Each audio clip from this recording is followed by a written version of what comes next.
Salut tout le monde, c'est Tristan ou Tryptophane au tuto. Du coup, bienvenue dans cette vidéo de stéréochimie ou stéréoisomérie qui vont un peu reprendre les points principaux du cours pour que vous ayez vraiment ces automatismes sur ce cours qui, de premier abord, n'est pas si simple, mais vous allez voir, quand on s'y plonge dedans, c'est assez fun. Du coup, petit schéma récapitulatif de toutes les grandes notions que vous devez connaître et comprendre pour ensuite appliquer en exercice. Du coup, la grande catégorie principale, on parlera d'isomérie. Quand on parle d'isomérie, on parle de quoi? On parle de molécules qui auront la même formule brute. Ce qui va changer dans ces molécules, c'est leur organisation chimique dans l'espace qui vont faire qu'elles auront des propriétés physiques, chimiques différentes. C'est assez intéressant en médecine ou en pharmacie de connaître ces isoméries qui auront des propriétés différentes, donc pour élaborer des médicaments par exemple. Dans l'isomérie, on va pouvoir avoir des atomes qui vont être connectés de manière différente. On parlera alors d'isomérie plane ou alors des atomes connectés de même manière et on parlera alors de stéréoisomérie. C'est ce que vous allez faire majoritairement dans votre semestre. Du coup, les isoméries planes, on aura deux sous-catégories, deux cas possibles. On aura les isoméries de position. Donc de position, les atomes vont changer de place, les groupes fonctionnels vont changer de place dans la molécule. Ce sera toujours la même formule brute, mais avec du coup la position alcool, hydroxyle qui va bouger. Ici sur le premier carbone, ici sur le deuxième. Le deuxième cas possible, ce sera les isomères de constitution. Donc de constitution, où cette fois-ci les groupements vont bouger dans la molécule, mais vont donner de nouveaux groupements. Ici avec un groupement cétone, ici avec un groupement acide carboxylique, et ici avec un groupement aldéhyde. Vous pouvez voir ici qu'à chaque fois, on a toujours la même formule brute, c'est simplement les atomes qui bougent et qui donnent de nouvelles molécules. Du coup, deuxième sous-catégorie dans les isoméries, ce sera quand les atomes seront connectés de la même manière. On parlera alors de stéréoisomérie. Donc c'est la partie principale de votre cours, celle à laquelle vous allez consacrer le plus de temps et c'est ce sur quoi on va le plus s'intéresser. Donc, deux sous-catégories dans cette stéréoisomérie. Les isomères de conformation et les isomères de configuration. Quand on s'intéresse aux isomères de conformation, attention à ne pas confondre les deux mots qui se ressemblent un petit peu. Ici, on parlera de rotation autour des liaisons. Donc simplement des rotations qui vont faire que l'organisation spatiale de la molécule ne sera pas la même, mais les atomes seront toujours connectés de la même manière. Dans les isomères de configuration, on aura soit de l'isomérie optique, quand on parlera de configuration R, S, de la nomenclature L et D, ou d'isomérie géométrique avec la nomenclature ZE, les isoméries cis-trans. Pas de panique, on va faire des exercices juste après pour vous montrer un petit peu tous ces cas. Ok, donc moi c'est Cléa, donc Molette au tuto. Et là je vais juste vous présenter un petit tableau récapitulatif en stéréoisomérie pour vous dire un petit peu quand on a telle situation, à quoi en fait ça correspond et qu'est-ce qu'on va pouvoir faire. Donc là, je vous conseille de garder, je vais peut-être pas forcément tout redétailler, mais pour moi les choses qui sont essentielles à comprendre, c'est que quand on parle de conformation, on va parler de rotation et ça se fait obligatoirement sur des liaisons simples. Là, c'est un piège assez facile pour les QCM, alors que les configurations, du coup, c'est quand on va avoir des centres chiraux, et là, il y a la définition de centre chiral. Et puis pour les isoméries E et Z, ça va se faire dans quelle situation? Et pour les axes R et S, on aura du coup ce type de situation aussi. Et on devra forcément passer en Newman. Donc ça, on va un petit peu tout revoir par la suite. Qu'est-ce que c'est configuration R, S, passage en Newman, les isoméries E et Z. Mais c'est essentiel de bien comprendre que l'isomérie E et Z, par exemple, ça ne peut pas se faire dans cette situation-là. Là, on va déjà revoir un petit peu la base, c'est-à-dire comment on fait les configurations R et S. Déjà, la première chose qu'il faut se demander, c'est est-ce qu'on a un centre chiral, donc 4 substituants qui sont différents. Parce que si on n'en a pas, c'est pas la peine, on peut pas faire. Donc là, on va commencer par le premier cas. Donc quand on a un seul carbone asymétrique, on vérifie, on a bien 4 substituants différents, on va pouvoir faire les configurations R et S. Comment ça va se passer? Il va falloir en fait numéroter les substituants prioritaires selon les règles de CYP, donc vous devez normalement apprendre par cœur. Donc moi, je vous conseille de faire ça. C'est-à-dire que vous notez votre carbone asymétrique et après tous les substituants qui y sont rattachés. On voit que les substituants qui y sont attachés direct, on a un N, 2C, un H. Selon les règles de CYP, ça va être le N qui est prioritaire. Donc on peut déjà noter notre NH2 comme le substituant le plus prioritaire.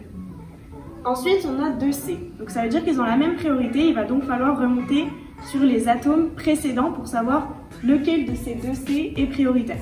Donc c'est pareil, on continue avec nos petites flèches. Et puis on rajoute les substituants. Donc pour le C, tout en haut, 2H, 1Cl. Et celui en bas à gauche, 2H, 1OH. Le Cl est prioritaire par rapport au OH dans les règles de CYP. On peut donc définir que ce substituant-là est le deuxième substituant prioritaire et que le CH2OH est le troisième. Le H est le moins prioritaire, donc c'est le 4. Là, on va simplement regarder dans quel sens la molécule va tourner. On va donc du 1 au 2 au 3. On voit qu'on va dans le sens inverse des aigus d'une montre. C'est donc une configuration S. Mais avant, on vérifie bien que le plus petit substituant prioritaire est à l'arrière et qu'on regarde par le côté opposé, ce qui est le cas ici, donc c'est bien une configuration S. Parce que si ce n'était pas le cas, il faudrait faire une permutation. Moi, je vous conseille simplement de prendre la configuration inverse, c'est-à-dire que si le H était en avant et qu'on obtenait S, il aurait fallu prendre R. Ok, donc là on va passer sur le cas un petit peu plus compliqué où on a plusieurs carbones asymétriques. Donc là pour moi c'est le déroulé qu'il faut appliquer pour bien réussir cet exercice. Premièrement, il faut numéroter la chaîne carbonée en fonction des fonctions prioritaires. C'est-à-dire que votre chaîne carbonée elle est faite de plusieurs carbones. Si vous la numérotez pas correctement, vous allez en fait inverser ici les carbones et du coup vos configurations elles seront pas bonnes parce que vous n'avez pas bien numéroté la chaîne carbonée. Ici, on est face du coup à une chaîne carbonée à 3 carbones, avec une fonction ici qui est un aldéhyde. C'est donc la fonction prioritaire, donc c'est le premier carbone, le deuxième et le troisième. Une fois qu'on a fait ça, on va pouvoir faire les règles de CYP pour déterminer les priorités. Et on va commencer on va faire pour le premier carbone asymétrique, puis pour le deuxième carbone asymétrique. Pour le deuxième, donc celui qui est ici, c'est exactement comme on a vu pour l'exemple d'avant. Il n'y a pas de permutation, on fait la priorité, on a des substituants qui ont les mêmes priorités, il faut aller sur les substituants qui sont après, etc. Petite subtilité, ici pour le CHO qui est en fait C double liaison OH, le prof dit bien que quand il y a des liaisons multiples, elles comptent comme autant de liaisons simples. Donc en fait c'est comme si le C était lié à 2 O, ce qui permet de départager de celui-là. Pour le troisième, on va un petit peu plus détailler. Au niveau de la priorité des atomes, c'est assez simple avec les règles de CYP.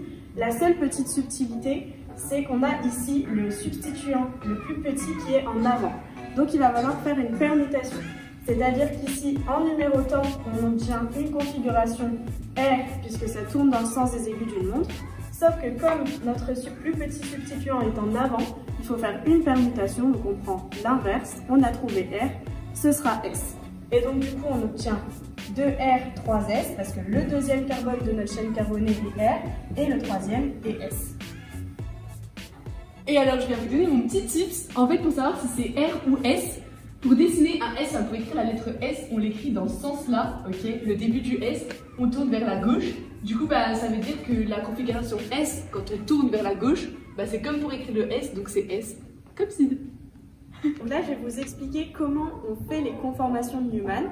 Alors, il faut savoir que ça va se faire sur ce type de molécule-là. Et si vous reprenez le tableau rappel qu'on a eu au début, il faut qu'on ait des liaisons simples.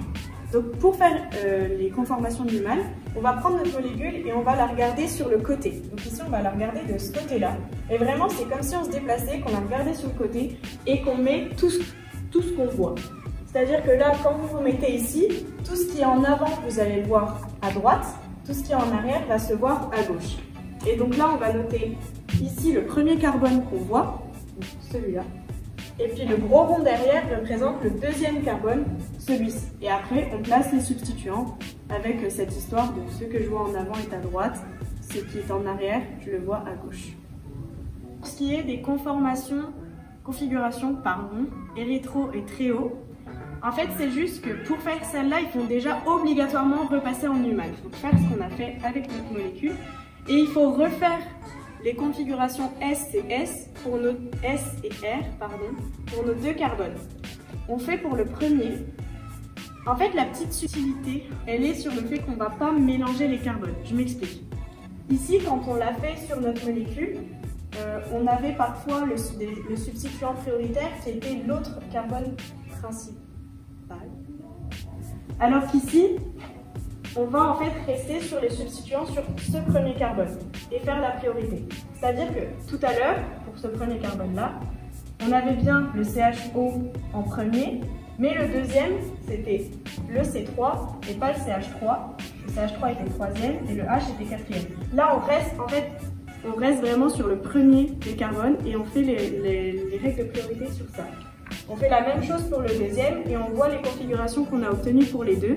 Si on obtient R et S ou S et R, donc en gros on obtient deux configurations différentes, c'est très haut. Si on obtient RR ou SS, c'est érythro.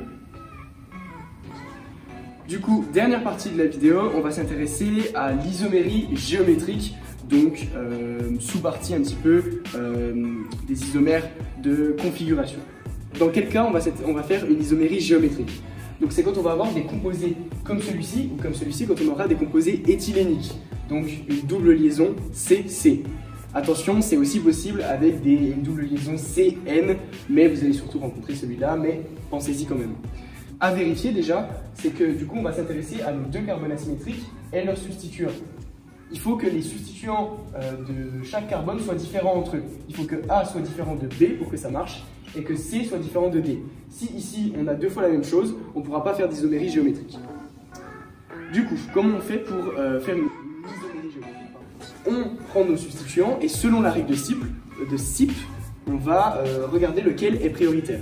Donc entre ces deux-là, je ne vous refais pas tout, mais entre la fonction aldéhyde, donc il y a une double liaison O, et la fonction acide carboxylique où on a une double liaison O plus un OH, ce sera celle-là qui sera prioritaire. Et ici, le Cl est prioritaire par rapport au OH. Du coup, quand on regarde par rapport à notre double liaison, ils ne sont pas les deux du même côté. Ok? Et donc, on parlera de configuration E. Si je peux vous donner un petit moyen mnémotechnique, vous pensez à l'égyptien. Voilà, il y en a un en haut, un en bas. Donc, c'est configuration E. L'autre cas, donc on va le faire avec cette molécule-là, C double liaison N, c'est quand les deux, donc on numérote toujours par rapport à la règle de SIP, le doublé non liant, ça vaut rien. Ils sont les deux du même côté, on parle de configuration Z, Zusammen en allemand, voilà, les Z allemands. Du coup, dernier type d'isomérie qu'on va pouvoir rencontrer dans l'isomérie géométrique, dans les composés cycliques comme celui-ci avec une représentation bateau, enveloppe, tout ça, on va pouvoir avoir des isoméries cis ou trans. Donc dans ce type de représentation assez reconnaissable quand même, on va avoir des liaisons qui vont partir au-dessus du plan et des liaisons qui vont partir en dessous du plan. On va s'intéresser donc à différents carbones de notre molécule cyclique. Et par rapport à ce carbone, on va regarder toujours la même chose, quel substituant est prioritaire par rapport à la règle de SIP. Donc ici c'est facile, un C, un H, le C est prioritaire. Pareil ici. Et donc pour déterminer si notre molécule sera cis ou trans, on va regarder si les liaisons sont dans le même plan du cycle ou dans un plan différent. S'ils sont dans le même plan, on parlera d'isomérie cis, et s'ils ne sont pas dans le même plan, on parlera de trans. Ici, vous voyez, on a une liaison qui part en haut du plan, elle part vers le haut, et celle-ci vers le bas. Donc, c'est une isomérie trans. Si celle-ci avait été ici, hop, elle part vers le haut, celle-là vers le haut, donc ça aurait été une isomérie cis. Dernier cas en isomérie optique, c'est la nomenclature L et D à bien connaître, qui concerne les acides aminés et les sucres. Donc vous allez revoir leur constitution au second semestre, donc vous pourrez faire un petit peu du lien, ça aussi c'est sympa de voir un petit peu la logique dans tout ça. Donc comment on fait une nomenclature LD? Il va falloir passer par une nouvelle représentation qu'on appelle la représentation de Fischer. C'est quand on aligne comme ça tous les carbones et qu'on a nos substituants sur le côté, je vais vous expliquer. Ici, on a un acide aminé avec sa structure de base, on la passe en représentation de Fischer. Représentation de Fischer, ça veut dire toute la chaîne carbonée en verticale et le groupement le plus oxydé en haut.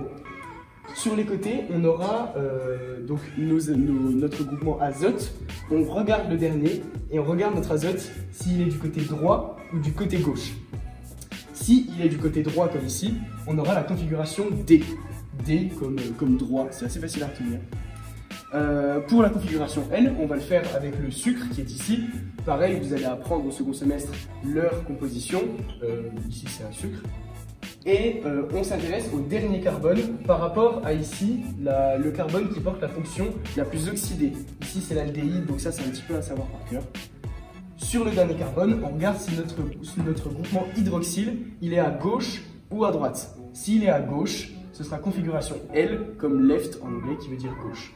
Donc assez facile à retenir D et L. Ok, du coup c'est la fin de cette vidéo, on espère que ça vous aura un petit peu éclairé. Et n'hésitez pas à mettre des pouces bleus.